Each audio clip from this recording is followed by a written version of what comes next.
অত্যন্ত খুশির সংবাদ। অনেকে বলে যে হুজুর, যদি প্রয়োজন হয় ইসলামের জন্য জান দিয়ে দেব, কিন্তু যদি বলা হয় হুজুর ভাই এই মুহূর্তে 10,000 টাকার দরকার দ্বীনের জন্য, ইসলামের জন্য, মসজিদের জন্য, বিভিন্ন ইসলামিক কাজের জন্য, তখন বলে হুজুর খুব সমস্যায় আছে। বলে কিনা, আরে বেটা এখন তোমাকে জীবন দেওয়া লাগবে না, আগে মালটা তো দাও। তুমি যদি জীবন দাও তোমার তো সম্পদ পরেই থাকবে, থাকবে কিনা? এই সম্পদের মালিক হবে কে? উত্তরাধিকার সূত্রে আপনার ওয়ারিশ বৃন্দ, তাই না? আপনার ছেলে, আপনার মেয়ে, আপনার স্ত্রী, আপনার ভাতিজা, আপনার ভাগনা, যারা আছেন তারা, তাই না? সম্পদ আপনাকে ছাড়তেই হবে। আপনি এখন যে সম্পত্তিগুলি ভোগ করছেন, যে সম্পত্তির উপরে 2-4-5 তলা বাড়ি করে আছেন, আলিশান বাড়ি, সুন্দর করে একটা বাড়ি তৈরি করে আছেন, এটা এর রেকর্ড, এর পর্চা, এর দলিল, এর নামজারি, খারিজ আপনি খোঁজেন, আপনি তাদেরকে চিনে নেই না। কি বলেন? আপনি চেনতে আপনার বাবাকে, আপনার বাবা যদি দাদার কাছ থেকে পেয়ে থাকে আপনি তাকে চেনেন। অনেকে তো দাদার বাবার নাম কি সেটাও জানি না। কি বলেন? এই যে আপনি জমিটা ভোগ করছেন, 100 বছর আগে এই জমিনের মালিক কে ছিল আপনি জানেন? জানার কথা। আপনি মরে যাওয়ার পরে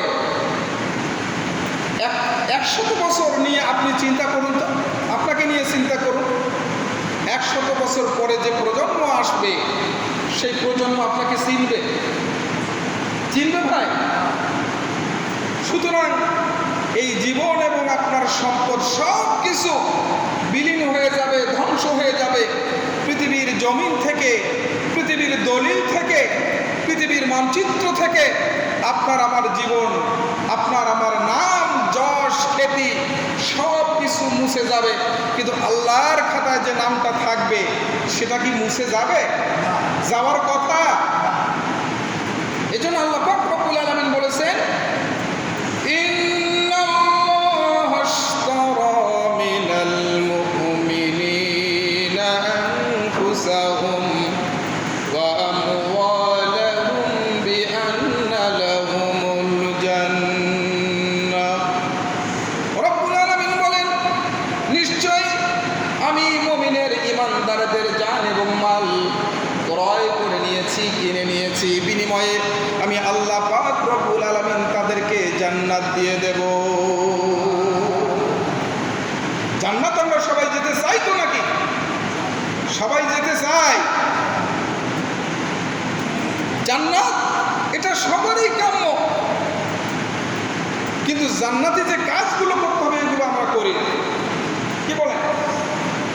ইসলামের একটি প্রথম মসজিদ আছে না নাই? সেই মসজিদের নাম হচ্ছে মসজিদে কোবা। কি নাম? একসঙ্গে বলে, মসজিদে কোবা।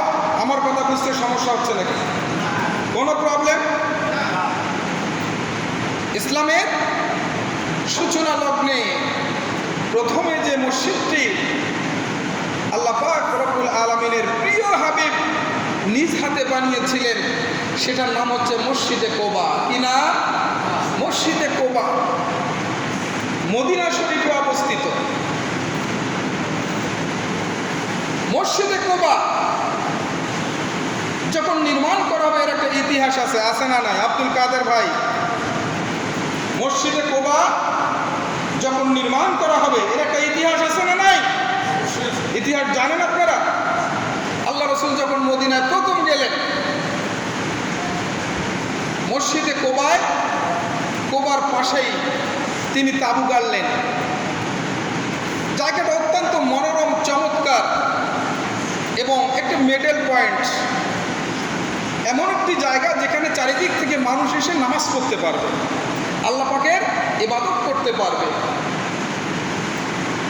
জায়গাটা খুব পছন্দ হলো, আমার রাসূলের জায়গাটি খুব পছন্দ হলো। তিনি সাহাবা আজমাইনদেরকে বললেন, তোমরা খবর লাগাও এই জমিটা কার। খোঁজ নিয়ে জানা গেল এক ইহুদির। কার? এক ইহুদির। ইহুদিকে ডাকা হলো, তিনি আসলেন। আল্লাহ রাসূল বললেন, এই জায়গাটি আমার খুব পছন্দ হয়েছে, আমি এখানে একটি মসজিদ তৈরি করব, তুমি মসজিদটা, এই জায়গাটি তুমি আমাকে দান করো। ইহুদি এক কথায় বলে দিলেন, এই জায়গা তো আমি দিতে পারবো না। তিনি চলে গেলেন। হুজুরের মন খুব খারাপ। আবু বকর চলে গেলেন, তাকে পাঠানো হলো। আবু বকর বললেন, অনেক প্রস্তাব দিলেন, কিন্তু ইহুদি কিছুতেই রাজি হচ্ছিল না। হচ্ছে তো ওমর রাদিয়াল্লাহু তাআলা, আলী রাদিয়াল্লাহু তাআলা আনহু সহ প্রমুখ সাহাবী আজমাইন ওই ইহুদির কাছে গেলেন, কিন্তু কাউকেই তিনি এই জায়গা দেওয়ার জন্য সম্মতি জ্ঞাপন করলেন না। সবাই নিরাশ হয়ে ফিরে আসলেন মন খারাপ করে। এদিকে ওসমান রাদিয়াল্লাহু তাআলা তার বাণিজ্য কাফেলা নিয়ে এসেছেন। হযরত ওসমান রাদিয়াল্লাহু তাআলা এতটাই নবীজির প্রিয় মানুষ ছিলেন, নবীজিকে এত ভালোবাসতেন, তিনি কোথাও গেলে পরে, বেড়াতে গেলে, ভ্রমণে গেলে, ব্যবসায় গেলে, বাসায় ঢোকার আগে সবার সঙ্গে সাক্ষাৎ করার আগে নবীজির সঙ্গে সাক্ষাৎ করতেন, এরপরে তিনি বাসায় যেতেন। ব্যবসা থেকে ফিরেই নবীজির কাছে চলে আসলেন। এসে দেখলেন নবীজির মুখখানা অত্যন্ত মলিন। তিনি বুঝতে পারলেন কিছু তো একটা হয়েছে। ইয়া রাসূলুল্লাহ, আপনার মন খারাপ কেন? নবীজি বললেন, এই বিষয়। নবীজি বললেন, এই জায়গাটা যদি কেউ আমাকে দেয়, নিয়ে দিতে পারে, আমি দোয়া করব আল্লাহ পাক তার জন্য জান্নাতের মধ্যে একটি বালাখানে একটি ঘর নির্মাণ করে দিবেন। আরো জোরে বলেন, মনটা খুশি না বেজার? হযরত ওসমান রাদিয়াল্লাহু তাআলা বললেন, ইয়া রাসূলুল্লাহ, এই সুসংবাদ কি আমার জন্য? অর্থাৎ আমি যদি এই জায়গাটি আপনাকে নিয়ে দিতে পারি কোনোভাবেই, আমিও কি জান্নাতে একটি ঘর পাবো?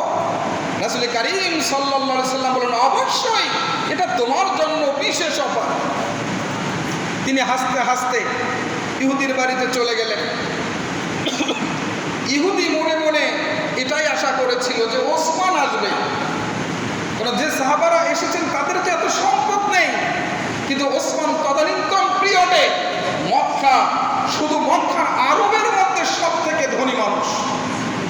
যদি আরবের মধ্যে ধরা হয় তাহলে গোটা বিশ্বের মধ্যে উনি ধনী মানুষ। ওনার সেন্দুকের, ওনার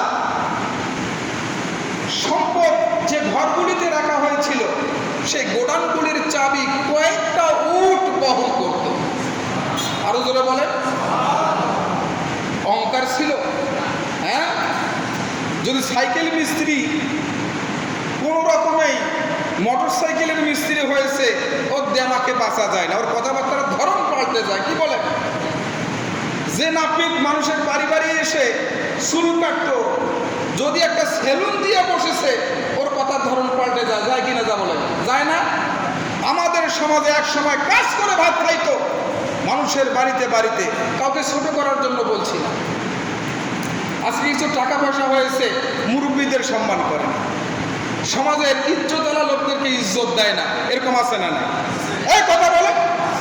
সবচেয়ে বড় কথা হচ্ছে, মুমিন কখনো অহংকারী হতে পারে না, বরঞ্চ আল্লাহ যদি আপনাকে নিয়ামত দেয়, মুমিন তার মাথাটা অবনত হয়ে যাবে কার কাছে?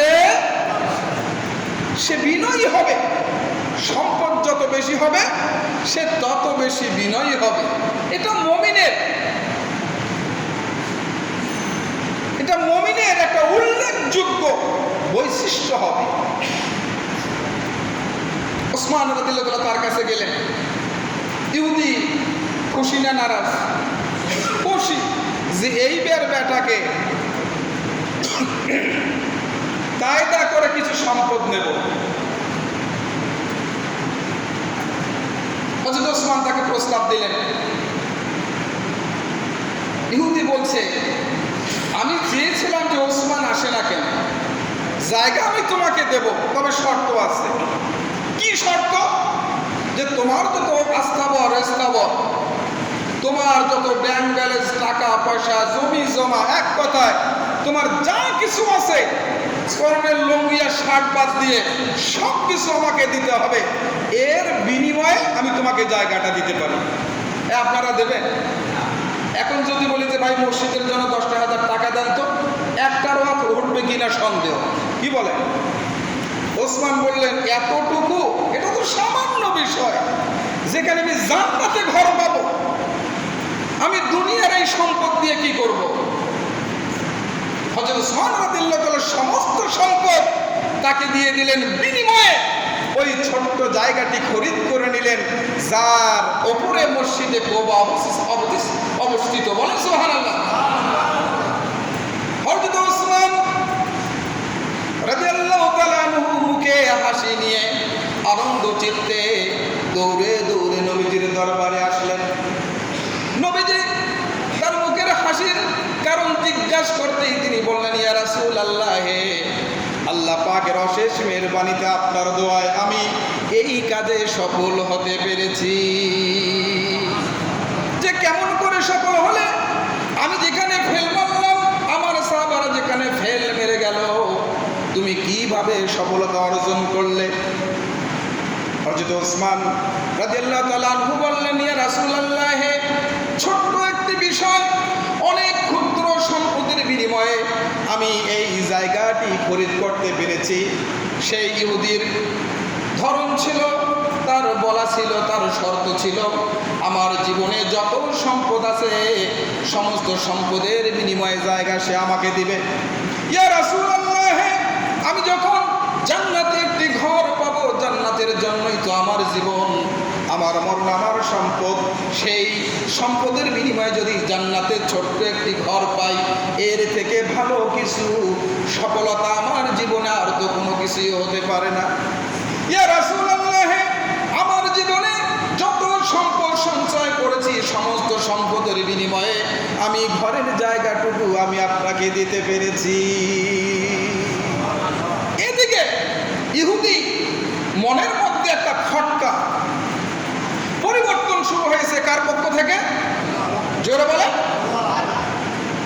উনি ইহুদি মনে মনে ভাবতেছে, কি রে, ইসলামের মধ্যে কি এমন আছে, এই রসুলের মধ্যে কি এমন আছে যে ওসমান আমাদের আরবের মধ্যে সব থেকে ধনী, তার সম্পদ গুণে শেষ করা যাবে না, আমার ছোট্ট একটি জায়গার জন্য সমস্ত সম্পত্তিগুলি আমার কাছে দিয়ে দিলেন, বিষয়টা কি আমাকে জানতে হবে। তিনি পিছনে পিছনে উসমানকে ধাওয়া করলেন। পিছনে পিছনে এসে আল্লাহ রাসূল এবং উসমানের মধ্যে যে কথাগুলি হচ্ছিল, এগুলো শুনে তিনি আবির্ভূত হয়ে গেলেন, আশ্চর্য হয়ে গেলেন। তিনি বললেন, ইয়া রাসূলুল্লাহ, ইহুদি বলছেন আমি আমার ভুল বুঝতে পেরেছি।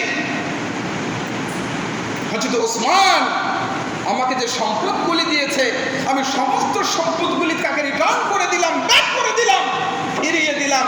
ইয়া রাসূলুল্লাহ, আপনি আমাকে কালিমা পড়িয়ে মুসলমান বানিয়ে নেন, আর জায়গাটা আমার কাছ থেকে নিয়ে আপনি এখানে মসজিদ তৈরি করুন, আমিও কি জান্নাতে একটি ঘর পাবো? ইয়া রাসূলুল্লাহ, আমারও জন্য কি এই সুসংবাদ আছে? আল্লাহ রাসূল বলেন, অবশ্যই, তুমি যখন মুসলমান হলে তোমার জন্য এই সুসংবাদ আছে, আল্লাহ পাক তোমার জন্য জান্নাতের মধ্যে একটি বালাখানা তৈরি করবে।